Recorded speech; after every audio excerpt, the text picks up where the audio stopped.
So there you go. Okay. Feast for the eyes. Interesting. Thank you, Eddie. Well, how do you follow the Met Gala?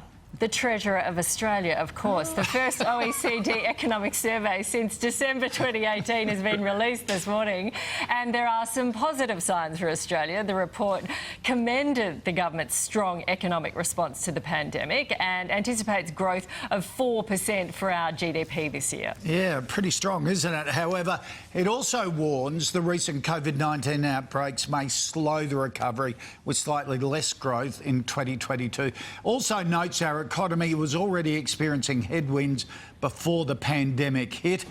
Joining us now, not really a fashion guru, but a financial guru, Treasurer Josh Frydenberg.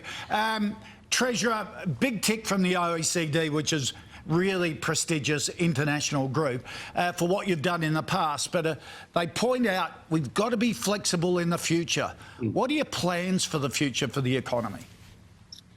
Well, obviously, my immediate focus is to get us through the depths of this pandemic, and obviously sticking to the national plan and getting people vaccinated at 70 to 80% rate so that we can open up is really going to be important for the momentum coming back in the economy. And for all those small business owners watching your program this morning, there is light at the end of the tunnel.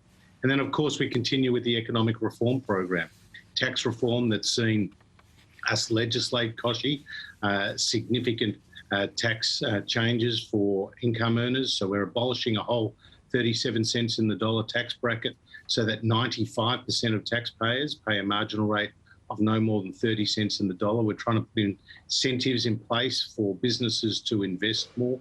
And we're doing innovative things. One is called the patent box. So if you are developing in Australia new biotechnology or medical technology, you pay a lower company tax rate, and that encourages the research and development here in Australia and the patents here in Australia rather than being commercialised abroad. So we have a busy agenda around skills, infrastructure, tax reform that we'll continue with.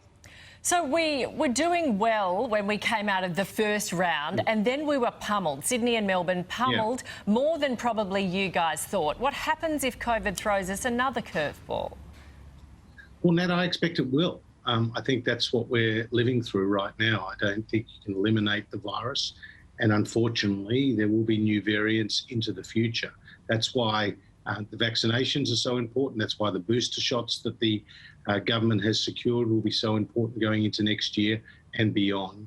But we do need to learn to live with the virus because we can't live in lockdown forever, and that's why the national plan is so important. But I want people on watching your show today to know, as Kochi indicated at the start of the program, that the fundamentals of the Australian economy are sound.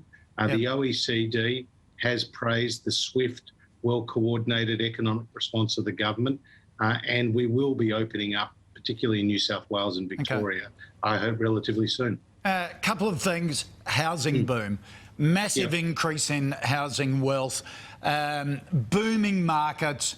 Are you scared of that? Is this housing bubble going to damage the economy when it eventually bursts? It's got to burst.